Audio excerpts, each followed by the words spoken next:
Hello दोस्तों, मैं अमरेंद्र कुमार सिंह अपने चैनल पे आपका स्वागत करता हूं। पिछले चैप्टर में हमने डिस्टेंस और डिस्प्लेसमेंट को पढ़ा था, उससे आगे पढ़ना शुरू करते हैं। तो दोस्तों, इसमें हम पढ़ेंगे स्पीड और वेलोसिटी में क्या अंतर होता है। तो जैसे जैसे हमने डिस्टेंस और डिस्प्लेसमेंट में अंतर पढ़ा था, वैसे ही हम क्या क्या पढ़ेंगे, स्पीड और वेलोसिटी में अंतर पढ़ेंगे। जैसे देखिए, स्पीड बराबर क्या होता है, स्पीड इज इक्वल टू होता है टोटल पाथ बटा टोटल टाइम। मैंने बताया था कि कैसे डिस्टेंस को कवर करते हैं और कैसे डिस्प्लेसमेंट को करते हैं। तो जैसे मान लेते हैं कि हमारे पास दो पॉइंट है, एक ए है और एक बी है, और दोनों के बीच में हम किसी भी पाथ से जाते हैं तो टोटल पाथ की डिस्टेंस को हम क्या कहते हैं, टोटल पाथ जो कवर करते हैं उसको हम क्या कहते हैं, डिस्टेंस कहते हैं। और जब इन दोनों के बीच में शॉर्ट डिस्टेंस, मिनिमम डिस्टेंस लेते हैं तो ये क्या होता है, डिस्प्लेसमेंट होता है। तो स्पीड में हम देखते हैं तो इसमें क्या होता है, ये जो होता है टोटल पाथ बटा क्या होता है, टोटल टाइम। यानी दो पॉइंट के बीच में जाने में कोई भी पाथ हो, उन सबको जोड़ देते हैं और टोटल टाइम से जब डिवाइड कर देते हैं तो हमें क्या, स्पीड का पता चल जाता है। ऐसे ही वेलोसिटी के बारे में देखते हैं। तो वेलोसिटी को देखेंगे तो ये क्या होगा, चेंज इन पोजीशन बटा टाइम इंटरवल।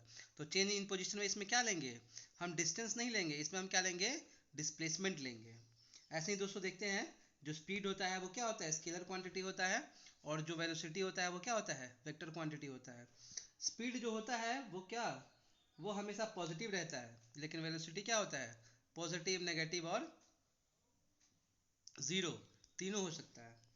ऐसे ही जैसे देखिए दोस्तों, क्या है कि हो सकता है कि हम 20 किलोमीटर पर आवर से शुरू करें और हमारी स्पीड घट के क्या हो जाए, और हमारी स्पीड घट के 15 हो जाए, तो हमारा जो वेलोसिटी होगा वहाँ तो क्या हो जाएगा, वहाँ पे नेगेटिव हो जाएगा। ऐसे ही देखिए दोस्तों, अगला देखते हैं, इट इज़ स्पीड में इट इज़ ग्रेटर देन और equal to magnitude of velocity, और वेलोसिटी में देखते हैं इट इज़ लेस देन और इक्वल टू स्पीड।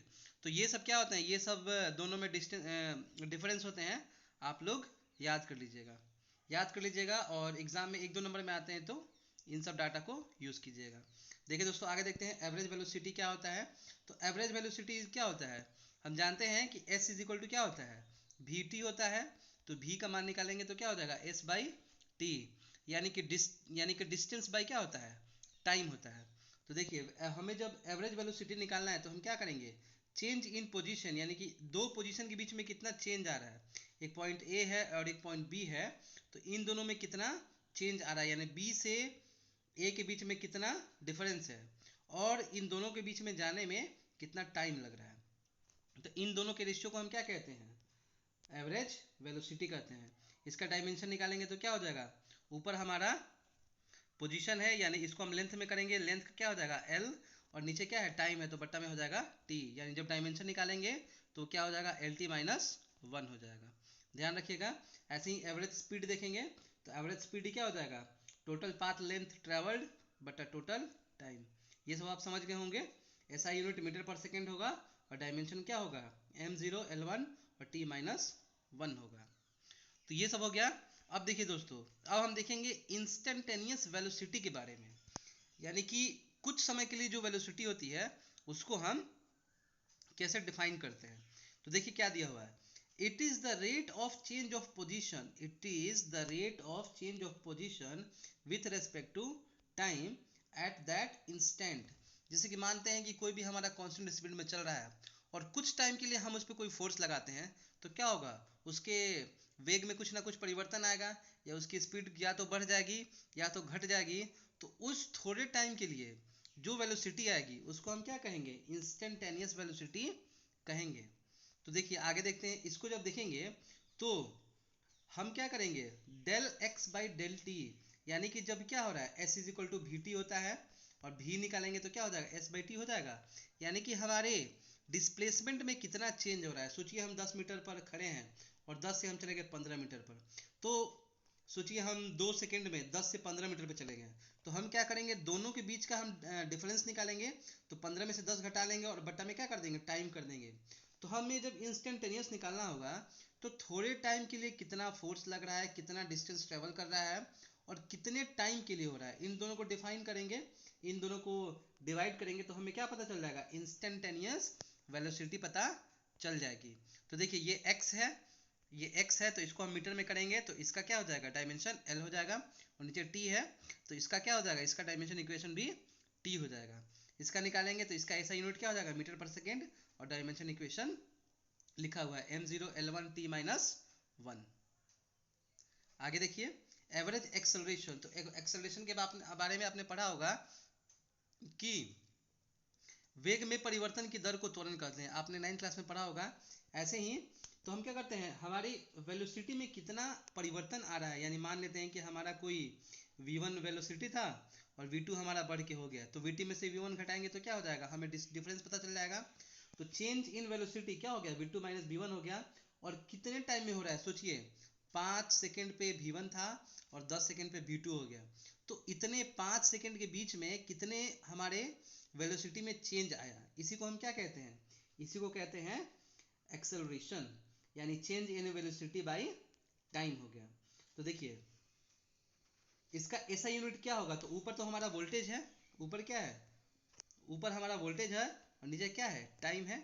तो वोल्टेज का क्या होता है, एल मतलब v को लिखते हैं तो v इज इक्वल टू क्या होता है, s बाई टी तो पहले से ही होता है, तो हम v के बदले में क्या लिखेंगे, s बाई टी पहले लिख देंगे, और एक t क्या है हमारा पहले से ही नीचे है, तो s बाई टी स्क्वायर हो जाएगा, s का लिखेंगे तो l हो जाएगा, और t का लिखेंगे तो t का पावर 2 हो जाएगा। यानी जब इसका हम डायमेंशन निकालेंगे तो क्या हो जाएगा, l t माइनस 2।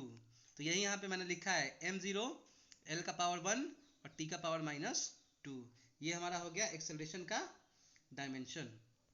फिर देखते हैं इंस्टेंटेनियस एक्सेलरेशन के बारे में, यानी थोड़े टाइम के लिए कितना हमारे वेलोसिटी में चेंज आ रहा है। तो थोड़े टाइम के लिए क्या हो रहा है, ये तो इंस्टेंट टाइम के लिए है, तो हम देखेंगे जो टाइम में क्या आ रहा है, चेंज आ रहा है, यानी डेल टी, और वो कहाँ तक जा रहा है, इंस्टेंट जीरो की तरफ जा रहा है, तो del v by del t हो जाएगा। और इसका क्या करेंगे, इसका डिफरेंशियल कोएफिशिएंट निकालेंगे, d v by d t हो जाएगा। इसका भी हम क्या करेंगे, इसका जब हम लिखेंगे एसआई यूनिट तो ये हो जाएगा मीटर पर सेकेंड। ये सब छोटे छोटे टर्म है, आपको बिल्कुल याद रखना है, क्योंकि हमें न्यूमेरिकल में इन सब की ज़रूरत पड़ेगी। और भी बहुत सारे मोशन में फॉर्मूलाज होते हैं, आप देख लीजिए, जैसे v इज इक्वल टू क्या होता है, u प्लस ए टी होता है, s इज इक्वल टू क्या होता है, u t plus half a t square होता है, v square is equal to क्या होता है, u square plus v square बराबर क्या होता है, u स्क्वायर प्लस 2s। देखिए यहाँ पे इसको ऐसे भी लिख सकते हैं, v square minus u square is equal to क्या होता है, 2as होता है। ऐसे हम निकालेंगे s बराबर, तो s बराबर क्या हो जाएगा, यू एस बराबर v not plus a by 2 बटा 2n माइनस 1। तो इस फॉर्मूला का हम इस्तेमाल तभी करते हैं जब हमें किसी पार्टिकुलर सेकंड में पता करना रहता है कि कितनी डिस्टेंस ट्रेवल हुई है। जैसे हमें पता करना है कि 90 सेकंड में कितनी दूरी तय की, मैं क्या करूँगा, आपको बहुत सारे न्यूमेरिकल्स बताऊंगा, उसमें इन सारे फॉर्मूला को यूज़ करूँगा। इसमें देखिए क्या है, v जो है वो क्या है, हमारा वेलोसिटी है, ये जो v है वो क्या है, वेलोसिटी है, और जो u है, u क्या है, इनिशियल वेलोसिटी, यानी किस स्पीड से एक्सेलरेट होना शुरू हुआ है। t यहाँ पे क्या है, टाइम है, और a क्या है, एक्सेलरेशन है। ठीक है दोस्तों, तो हम क्या करेंगे, अगले चैप्टर में इससे संबंधित जितने भी न्यूमेरिकल होंगे उसको पढ़ेंगे। और आप लोग इस वीडियो को लाइक कीजिए, सब्सक्राइब कीजिए, दोस्तों को शेयर कीजिए। ठीक है, थैंक यू, गुड डे।